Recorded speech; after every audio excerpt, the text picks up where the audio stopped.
નમસ્કાર મિત્રો, હું એડવોકેટ કિંજલ પટેલ. ગર્વથી એક ભારતીય. મિત્રો, આઝાદી આ એક શબ્દ નથી, પરંતુ હજારો ક્રાંતિકારી યુવાનોના લોહીથી સિંચેલી આપણા માટેની સ્વતંત્રતા છે.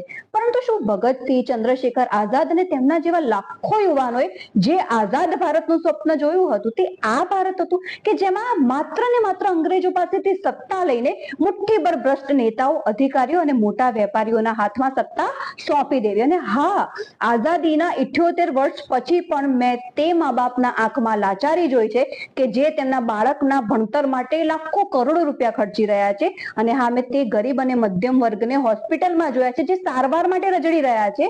અને હા, મેં તે ખેડૂતને પણ જોયા છે કે જે સિઝનના અંતે હિસાબ કરવા બેસે ને તો તેમના માટે કંઈ વધતું નથી. તો શું આપણે પણ ચૂપચાપ આ બધું સહન કરીને આપણી આવનારી પેઢીને આ જ વિરાસત આપીને જઈશું? વિચારજો થોડું. અંતમાં સ્વાતંત્ર્ય દિવસની આપ સૌને હાર્દિક શુભકામનાઓ. જય